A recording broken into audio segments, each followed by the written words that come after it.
Assalamualaikum warahmatullahi wabarakatuh.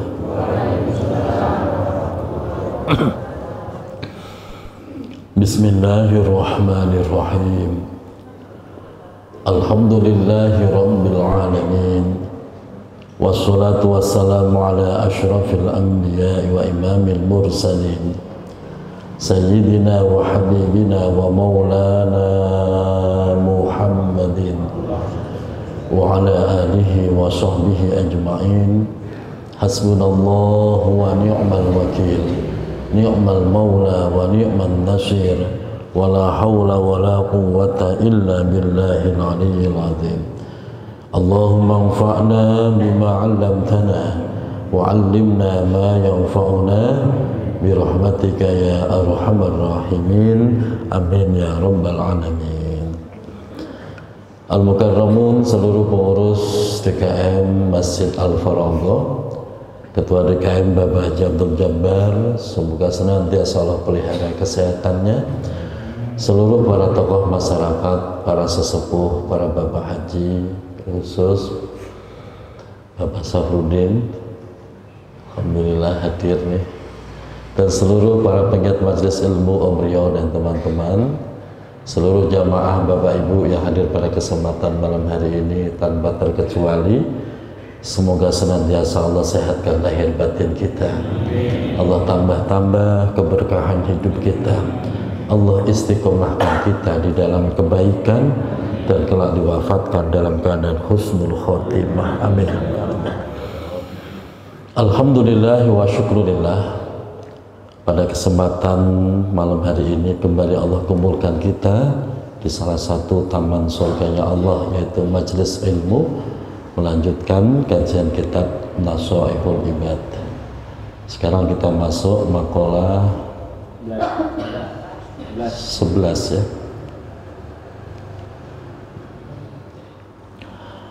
Bismillahirrahmanirrahim.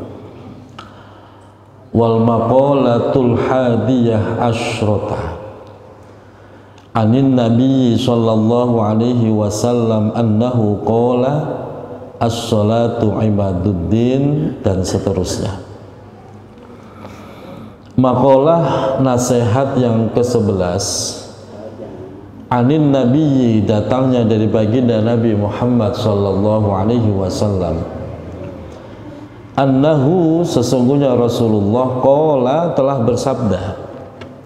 Sabda Rasulullah, as-salatu imaduddin, salat itu adalah tiangnya agama.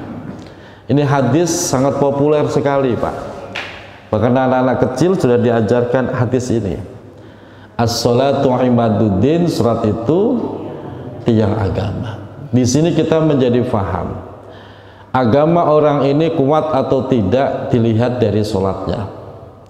Kalau sholatnya bagus, agamanya bagus. Kalau sholatnya kuat, agamanya kuat. Tapi kalau sholatnya lemah, sholatnya bolong-bolong, maka agamanya dipastikan lemah. Kenapa sholat menjadi sebuah barometer ukuran? Karena sholat itu sangat istimewa dibandingkan ibadah yang lainnya, Pak. Yang pertama, keistimewaan sholat, as-sholatu ma huwa awwalu ma yuhasabu yaumal qiyamah. Sholat itu merupakan perkara ibadah yang pertama kali akan dihisab besok di hari kiamat. Sehingga standarnya kalau sholatnya diterima Allah, amal ibadahnya pun diterima oleh Allah. Yang kedua, sholat itu merupakan rangkaian ibadah seluruh malaikatnya Allah. Jadi malaikat Allah, Pak, di langit sana, penduduk langit itu malaikat.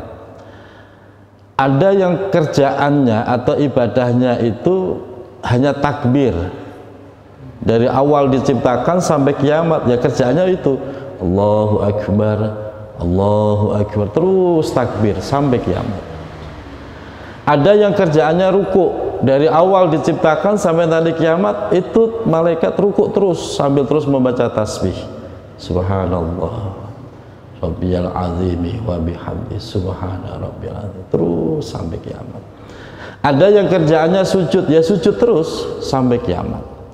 Terus semua rangkaian ibadah sholat itu merupakan rangkaian ibadah seluruh malaikatnya Allah, sehingga sholat menjadi ibadah yang sangat istimewa dibandingkan ibadah-ibadah yang lainnya. Yang ketiga, kenapa harus sholat yang menjadi barometer agama seseorang? As-sholatu mi'rajul mu'min. Sholat itu adalah mi'rajnya orang mukmin. Mi'raj itu naik bertemu dengan Allah, itu mi'raj. Nah, sholat inilah media seorang hamba berjumpa dengan Tuhannya. Jadi ketika kita Allahu Akbar, itu konsep ihsan, anta'budallaha ka'annaka tarahu, seakan-akan kita menyembah, takbir, melihat Allah. Kalau itu nggak bisa, yakin fa'innahu yaraka, sesungguhnya Allah melihat engkau. Jadi ada musyahadah. Ketika kita Allahu Akbar, kita musyahadah, merasa menyaksikan keagungan Allah, atau kita muqarabah, merasa diawasi oleh Allah. Kalau belum bisa musyahadah, belum bisa menyaksikan keagungan Allah, paling tidak kita merasa diawasi oleh Allah. Nah, kita ukur nih sholat kita udah di level mana? Musyahadah apa muraqabah? Atau malah belum dua-duanya? Musyahadah ya belum bisa merasakan keagungan Allah. Muraqabah, merasa diawasi Allah, juga belum. Kalau itu yang terjadi, maka orang mukmin itu belum bisa mi'raj kepada Allah. Dia sholat hanya sebatas mengerjakan kewajiban, menggugurkan daripada kewajiban. Makanya kita udah sholat dari kecil sampai sekarang, terus tingkatkan kualitas. Jadi ketika kita Allahu Akbar, itu kita merasa diawasi Allah, sehingga kita benar-benar menjaga sikap kita. Sikap kita jaga betul, gerak badan kita jaga betul, karena kita merasa diawasi Allah. Jangankan diawasi Allah, diawasi mertua aja kita bingung kok Pak. Dulu waktu pengantin baru, ya. Kalau sekarang udah pengantin kawak, dilihatin mertua mah nggak ngaruh katanya. Saya waktu pengantin baru Pak, emang mertua saya kebetulan memang kiai, punya pesantren. Saya waktu pengantin baru itu kayak dites saya itu Pak. Saya merasa saya dites nih. Tiba-tiba itu bapak mertua saya bilang, saya lagi meriang nih, Faldoli suruh gantiin Pak, gantiin ngaji, baca kitab udah dikasihkan, nggak dikasih kesempatan untuk buka-buka dulu mutolaah tuh enggak. Ini kitabnya babnya ini ya, setelah berangkat, Masya Allah, itu dites. Lagi tengah baca ternyata mertua datang juga, katanya meriang kok datang gitu kan. Akhirnya saya meriang jadinya Pak, ditungguin mertua. Kita nggak bisa berkutik, itu baru diawasin mertua. Bagaimana diawasin Allah? Mungkin kalau sekarang udah beda, karena pengantin kawak. Pak Saprudin diawasin mertua nggak ngaruh, bodoh amat gitu kan. Itu harus kita hadirkan Pak. Kalau musyahadah nggak bisa, muraqabah masih nggak bisa, nah berarti sholat kita belum sampai mi'raj, belum sampai berjumpa dengan Allah, hanya sekedar gugurin kewajiban. Makanya ini penting untuk meningkatkan kualitas itu, bagaimana minimal kita paham apa yang kita ucapkan di dalam sholat. Dari awal inna sholati wa nusuki wa mahyaya wa mamati, terusnya itu yang kita ucapkan nih minimal kita paham artinya. Itu lebih mudah menghantarkan kepada kehusyuan atau muraqabah, merasa diawasi Allah. Itu sholat. Makanya Sholat itu terbagi menjadi 3. Ada yang disebut fa'ilus sholah, orang yang mengerjakan sholat, yang penting sholat. Dia nggak peduli khusyuk atau tidak, udah nggak peduli syarat rukunnya, yang penting sholat. Itu fa'ilus sholah namanya. Ada yang disebut qaimus sholah, orang yang mendirikan sholat. Jadi dia betul-betul memperhatikan syarat rukunnya, diperhatikan betul. Nah, ini tingkatannya lebih bagus, qaimus sholah.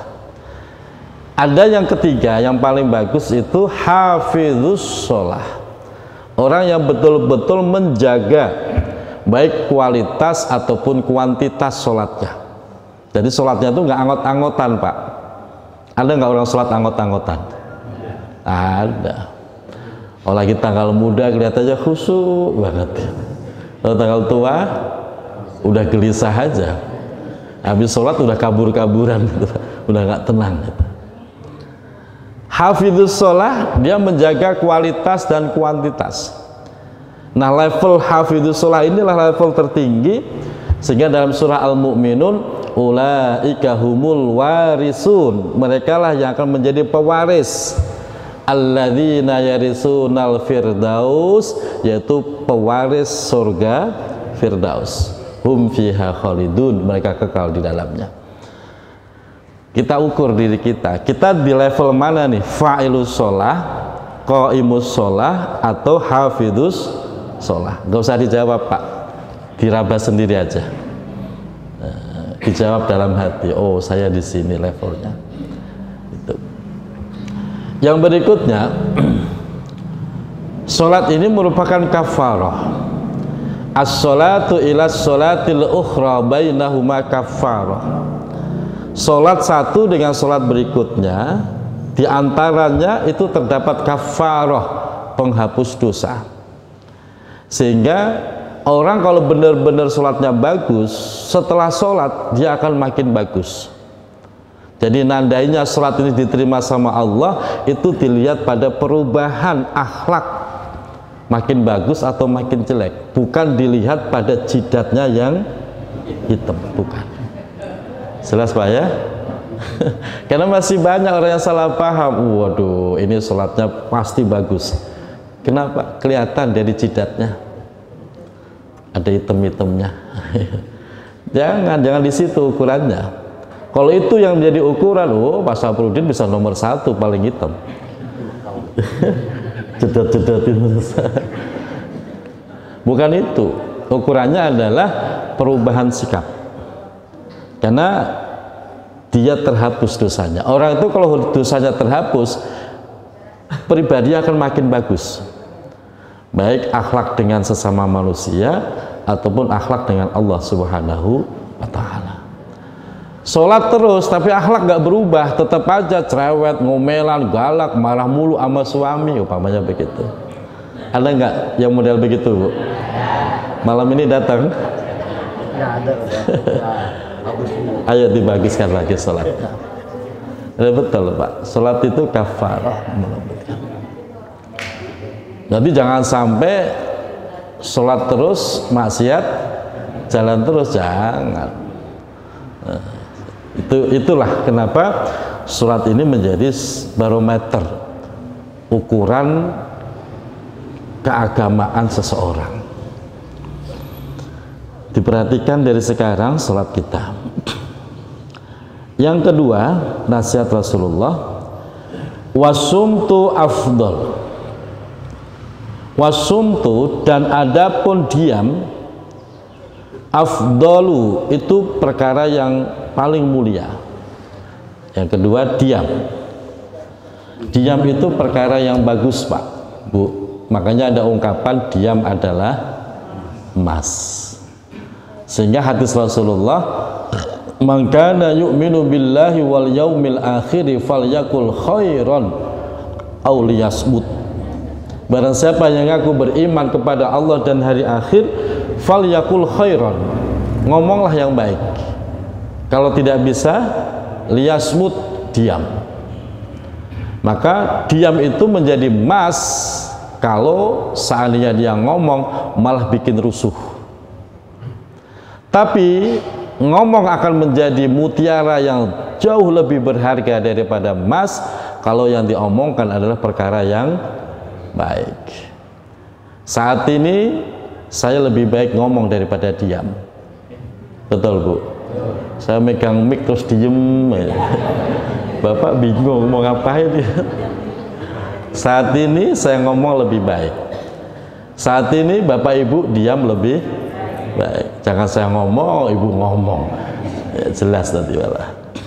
Jadi kita harus tahu kapan kita harus diam, kapan kita harus ngomong.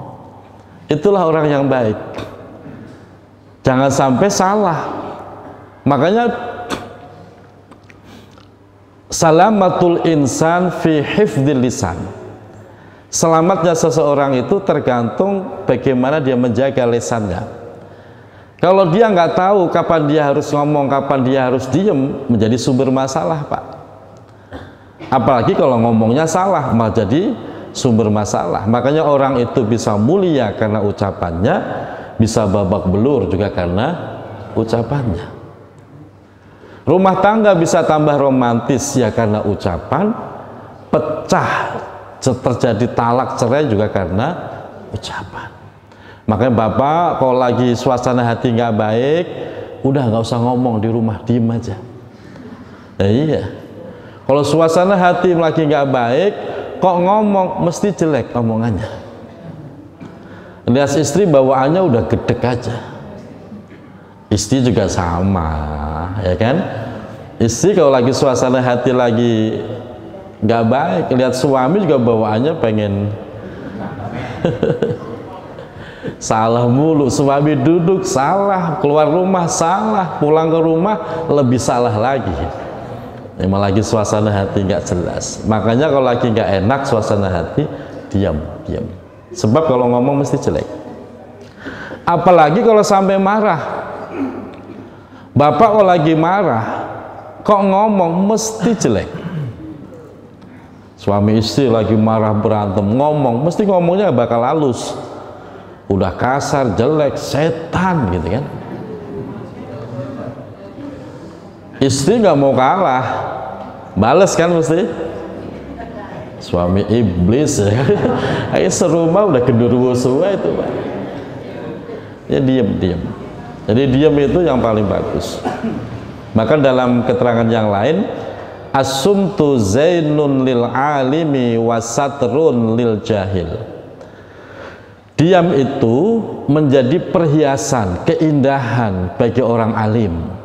Orang alim lebih banyak diam, ngomong seperlunya, yang penting-penting, bercanda juga seperlunya, maka dia akan tampak indah dan berwibawa. Tapi sebaliknya kalau ada orang alim kok bocor mulutnya. Ada nggak orang alim bocor mulutnya? Apa baik diomongin, tetangga diomongin, orang lewat diomongin, janda sebelah diomongin. Orang alim kok bocor begitu? Nggak ada kemuliaannya, nggak ada wibawanya. Dan diam satrun lil jahil. Diam itu menjadi penutup atas kebodohan kita. Betul, Pak? Kita nggak paham, kok ngomong malah ketahuan bodoh kita. Tapi kalau diem, orang nggak bakal tahu kalau kita lagi nggak paham. Kayak ibu nih ngaji, diem aja. Orang pasti nyangkanya, oh paham nih, udah diem manggut-manggut lagi kan, udah paham. Padahal dalam hatinya, apa sih yang diomongin? Tapi paling tidak diam itu menyelamatkan, Pak. Lah kita kok ngomong perkara yang tidak dipahami, ikut ngomong, malah ketahuan banget, bodohnya itu ketahuan banget. Tapi kalau diem, selamat, Pak. Orang nggak tahu kalau kita lagi bodoh. Tapi ya biasanya yang bodoh itu omongannya paling banyak, biasanya. Makanya ada ungkapan tong kosong nyaring, paling nyaring bunyinya, paling rame gitu. Nah makanya diam. As-sumtu arfa'ul ibadah. Lanjutnya, as-sumtu diam, arfa'ul ibadah merupakan tinggi-tingginya ibadah. Itu tadi kemuliaan diam itu segitunya. Tapi Ingat Pak, diam yang dimaksud di sini adalah diam yang penuh dengan kerahmahan, diam yang menunjukkan kasih sayang. Jadi sama-sama diam, kita bisa tahu, bisa membaca loh Pak, ini diamnya orang lagi marah, diamnya orang lagi gembira, diamnya orang lagi sedih. Beda apa sama? Beda. Kita bisa tahu. Lihat Om Rio, diamnya lagi apa nih? Loh Bapak diem nih di hadapan saya bisa tahu ini diemnya karena nyimak pengajian, diem karena ngelamun, ya ketahuan Pak. Atau diem karena ngantuk, ya ketahuan gitu loh Pak. Kelihatannya diem ngeliatin, matanya kosong, mikirin kerjaan nih kayaknya, kelihatan. Makanya diem yang dimaksud di sini merupakan puncak ibadah, kemuliaan ibadah adalah diem yang tetap ramah. Diemnya orang ramah sama diemnya orang marah itu beda. Sama-sama diem loh Pak, itu beda. Makanya diem bukan berarti terus cemberut, manyun, jangan. Itu bukan ibadah, itu malah jadinya dosa. Nah, itu yang disebut arfa'ul ibadah. Makanya kita harus tahu menempatkan kapan kita harus ngomong, kapan kita harus diem, kapan kita harus bercanda.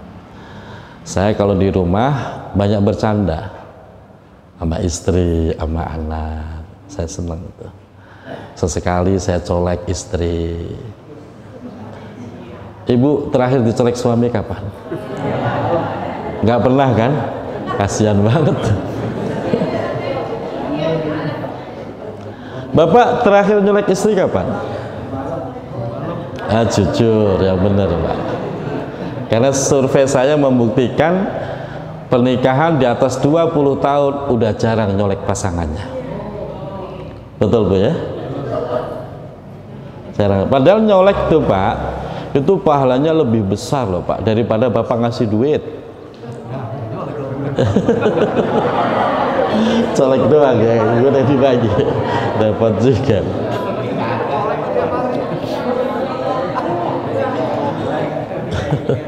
Apalagi Bapak colek terus bagi duit loh, gitu loh Pak, tambah besar lagi pahalanya. Lu beneran Pak, Ibu dicolek suami seneng nggak? Luar biasa kan? Tuh Mas Agus dengerin tuh, nah, kan jangan ragu untuk nyolek. Nyolek itu perkara sepele Pak, tapi kok bikin seneng istri kita, luar biasa. Pahala bapak, pahala istri diampuni oleh Allah. Gampang kan nyari pahala Pak? Cuma kadang-kadang ya itu ada yang nggak paham, dicolek bukannya apain sih udah tua colek-colek begitu. Repot juga, gak bisa dasar romantis itu. Romantis kan penting, makanya ngaji Pak. Ngaji itu tidak hanya menambah ilmu agama, romantisme di dalam keluarga harus dibangun. Kalau nggak dibangun, lama-lama ya sepa. Sepa paham Pak? Sepa, hambar, nggak ada rasanya. Ketemu istri itu biasa saja, nggak ada rasanya. Jangan, kalau itu yang terjadi harus segera dicari solusinya. Ya termasuk itu tadi. Jangan kebalikan, ada tuh model suami kalau di rumah diem, tapi kalau di luar suka godain istri orang. Ada model begitu. Tapi malam ini nggak datang. Bahaya itu. Itu kebalik itu. Harusnya kalau di luar diem, tapi kalau sama istri romantis. Harusnya begitu. Yaitu tadi kadang-kadang merasa udah hambar. Itu bahaya. Baik. Masih romantis kan, suka nyolek di rumah? Nyolek bagi duit. Nah, itu loh Pak. Baik, kita lanjutkan. Was-shadaqatu tudfi'u ghadbar rabbi. Berikutnya, was-shadaqatu, adapun sedekah, tudfi'u ghadbar rabbi, itu memadamkan murkanya Allah. Ini luar biasa sedekah, Pak. Kekuatan sedekah itu sampai mampu meredam murkanya Allah. Itu luar biasa. Kenapa nggak sholat? Beda-beda, Pak. Setiap ibadah itu punya keistimewaan sendiri-sendiri. Kalau urusan untuk meredam amarah Allah, sedekah dibanyakin. Jadi walaupun kita mungkin banyak dosa, banyak maksiat, tapi asal masih mau sedekah, Pak, itu ibaratnya Allah udah gregeten pengen jewer, nggak jadi jewer, Pak, karena sedekah meredam, memadamkan murka Allah. Dan fakta itu banyak sekali, Pak. Contoh, Pak, saya punya tetangga di Kudus, bukan di sini ya, ya memang pemuda ya, sok jawara di kampung itu ya, senangnya maksiat. Tapi walaupun maksiat, dia itu termasuk orang yang dermawan sama tetangga. Jadi dia nakalnya itu di luar kampung, Pak. Kalau sama orang kampung sendiri itu dermawan sama tetangga, sama janda, sama yatim, pedulinya luar biasa. Itu pada akhirnya orang itu waktu udah masuk usia sepuh itu ketemu pintu tobatnya. Dia ketemu pintu tobatnya, dia benar-benar tobat, gak lama meninggal. Meninggalnya bagus, husnul khotimah. Itu kekuatan sedekah. Kemarin jamaah saya yang merupakan salah satu donatur pembangunan pesantren dan donatur Majelis Khatmul Quran, Bapak Zulfan Yahya dari Cinere, itu luar biasa, meninggalnya bagus dan semua dikabulkan Allah karena beliau rajin sedekah. Beliau itu sedekah nasi bok, Pak, setiap bulannya itu nggak kurang dari 4.000 nasi bok. Om Rio berapa? Om Rio juga luar biasa, tiap orang datang ditawarin makan begitu. Sini apa bungkus, kan luar biasa. Ya walaupun akhirnya ini Bapak Zulfan sekeluarga, karena beliau punya ada perusahaan itu setiap bulan nggak kurang dari 4.000. Dan kita Majelis Khatmul Quran yang pernah hadir, pernah makan, pasti pernah makan nasi dari beliau, itu kita dijatah 225 nasi bok setiap bulan.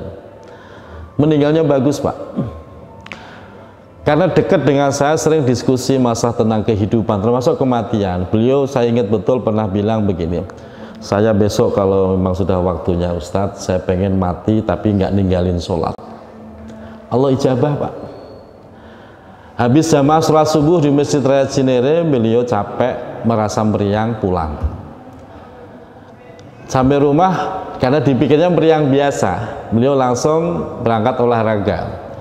Olahraganya nggak kayak kita, Pak. Beliau ke padang golf, main golf. Kalau Pak Saburudin main golf beliau.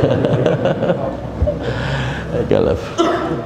Baru berapa dapat 4 kali pukulan, nyesek, akhirnya pulang. Sampai rumah sempat jatuh, terus nggak sadar, selesai, meninggal. Mati tidak ninggalin sholat. Sholat udah beres semua, alhamdulillah. Terus permintaan beliau yang kedua, pengen nanti mati nggak ngerepotin keluarga. Betul kan? Nggak pakai sakit, beliau sehat, Pak. Emang beliau itu senang olahraga, sehat, nggak ada tanda-tanda sakit, nggak ada, nggak ngerepotin orang tua, nggak ngerepotin keluarga. Kadang-kadang kan kasihan juga, Pak, sakit bertahun-tahun ya, keluarga sampai nggak bisa ngapa-ngapain itu. Nah, makanya besok Bapak pengennya mati sakit dulu apa nggak usah sakit? Bu, besok kalau mau mati sakit dulu apa nggak usah sakit? Nggak usah sakit, langsung mati ya. Ya ada senengnya juga kalau pas lempengan di tempat yang baik, di acara yang baik, kayak begini nih, ngaji tahu-tahu plek plek plek plek mati gitu. Tapi resikonya kalau pas lagi nggak baik, jadi nggak ada kesempatan taubat. Resikonya itu. Kalau makanya sakit itu artinya Allah ngasih kesempatan dia untuk bertaubat sebelum mati. Jadi enakan sakit dulu apa nggak usah sakit? Sakit bentaran lah ya. Resikonya itu, Pak. Yang ketiga permintaan beliau, saya pengen Ustadz nanti pas sudah waktunya saya pengen mati pagi aja, jangan si sore, jangan sampai malam. Saya tanya, kenapa Pak? Kalau mati sore, mati malam kadang-kadang ditunda, nggak langsung dikuburin Ustadz, begitu. Jadi itu dijabah Allah. Beliau meninggal 8:30, langsung diproses, dimakamkan.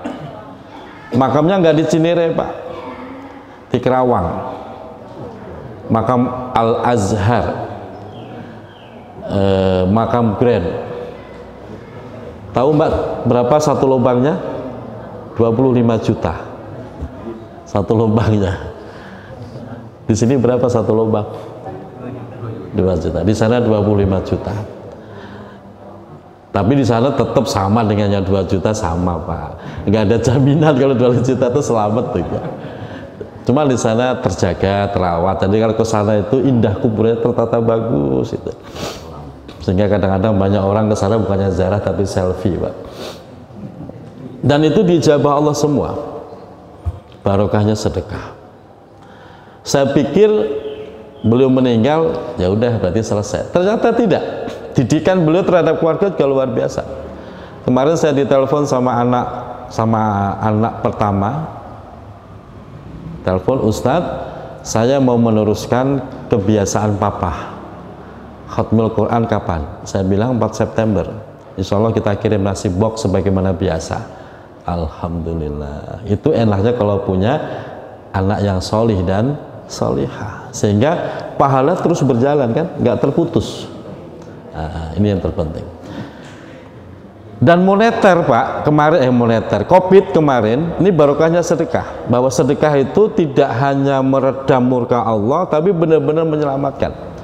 Covid 2 tahun kemarin, teman-teman relasi bisnis beliau banyak yang gulung tikar. Tapi beliau malah mampu berkembang, bahkan nambah buka outlet, butik itu 15 outlet. Padahal orang-orang gulung tikar, dia malah buka 15 outlet, subhanallah.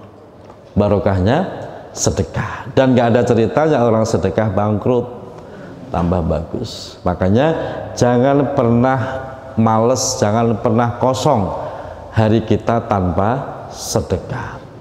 Minimal sedekah dengan apa? Senyuman. Yang penting pas senyum pas ada orang. Nah, iya, bahaya nggak ada orang senyum sendiri, bahaya itu. Kalau ada orang ya senyum, pahala. Tapi kalau sendirian kok senyum-senyum sendiri, wah, segera bawa ke dokter. Ya. Jelas Pak ya? Sedekah, jangan sampai enggak. Selanjutnya, wasumtu afdol. Nasihat berikutnya, diam itu perkara yang utama. Apa keutamaannya?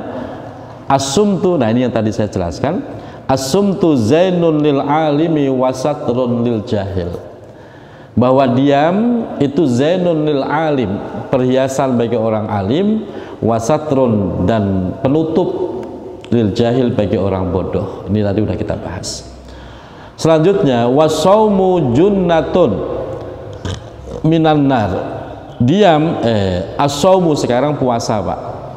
Lanjutannya, wasaumu adapun puasa, junnatun itu merupakan benteng minan nari dari siksa api neraka. Puasa itu bahasanya as-saumu, diam bahasanya as-sumtu. Antara puasa dengan diam satu akar kata. Makanya spirit puasa adalah spirit untuk diam. Makanya orang puasa itu harusnya begitu Pak. Spirit puasa itu adalah taklilul kalam, menyedikitkan ngomong, lebih banyak diam. Buat kalau toh ngomong yang baik atau untuk baca Al-Quran. sehingga diamnya orang yang berpuasa dihitung sebagai ibadah, dan itu hanya terjadi di puasa. Makanya semangat puasa, semangat diam, dan itu menjadi benteng. Wasumtu afdol, diam itu sebuah kemuliaan. Ditegaskan asumtu sayyidul akhlak, diam itu sayyidul akhlak, merupakan pemimpin daripada akhlak. Akhlak tertinggi adalah diam. Diam yang ramah akan melahirkan banyak kebaikan. Tapi kalau ngomong baik, tapi hati-hati, karena sumber masalah itu di lisan kita. Hampir semua masalah sumbernya itu dari mulut kita, betul? Selebihnya dari anggota tubuh yang lain, tapi yang paling banyak dari mulut kita. Makanya jaga mulut kita, kalau toh harus ngomong yang baik. Saya tambah sedikit, Pak. Selanjutnya wal jihadu sinamuddin. Wal jihadu, adapun jihad sinamuddin itu merupakan gigi gerahamnya agama. Artinya apa? Yang paling kuat itu adalah jihad. Jadi untuk menjaga daripada agama ini biar kuat, maka ibaratnya jihad itu gigi geraham. Kita itu kalau makan, kalau pengen kuat, makan dengan gigi geraham, ngunyah dengan gigi geraham. Sehingga gigi itu merupakan bahasa kinayah untuk mengungkapkan sesuatu yang luar biasa. Makanya ada istilah unjuk gigi, artinya apa, Pak? Ya ngomong gitu loh, unjuk kekuatan. Ada istilah macan ompong, itu berarti apa, Pak? Ya jangan diartikan ya macan nggak punya gigi, ya bukan begitu. Ini bahasa kinayah gitu loh, Pak. Menunjukkan taringnya, itu bukan berarti terus kita punya taring, itu tidak. Nah jihad itu harus kita tunjukkan biar orang tidak gampang ngeremehin Islam, biar orang tidak gampang menghina Islam. Tapi sekali lagi, jihad tidak harus perang, jihad tidak harus angkat senjata ngebom sana ngebom sini, bukan, itu mah teroris jadinya. Jihad itu kondisional, Pak. Kalau kita diserang dari sisi ekonomi, maka kita berjihad dari sisi ekonomi, Pak. Kalau kita diserang dari sisi lifestyle, gaya hidup orang sekarang itu diserang, Pak, dijajah orang sana. Nah, kita berjuang dari sisi itu. Dan kalau kita diserang, dijajah dari segi fashion, gaya berbusana, maka kita berjihad dari situ. Anak muda kita, remaja putri kita sudah mulai terserang, Pak, gaya berbusananya. Apalagi yang kemarin sempat rame itu Citayam fashion. itu kan harus kita perlu jihad. Jihadnya gimana? Ayo kita perhatikan anak putri kita, gadis kita, jangan pakai baju tapi udulnya kelihatan. Gitu. Kita juga begitu, jangan menutup badan tapi semua lekuk tubuh kelihatan semua, jangan. Kelihatannya mah rapet, tapi saking ketatnya sehingga semua lekuk tubuh kita jadi kelihatan. Iya kalau dia bodinya bagus. Lah kalau enggak kan jadi kelewer semua jadinya. Yang bagus saja jangan kok. Nah, itu namanya jihad, tergantung kondisinya. Selesai ya? Masih banyak ya? Wasumtu afdol asumtu hikamun. Diam itu banyak hikmah. Wa qalilun fa'ilu, dan sedikit yang mau melakukannya.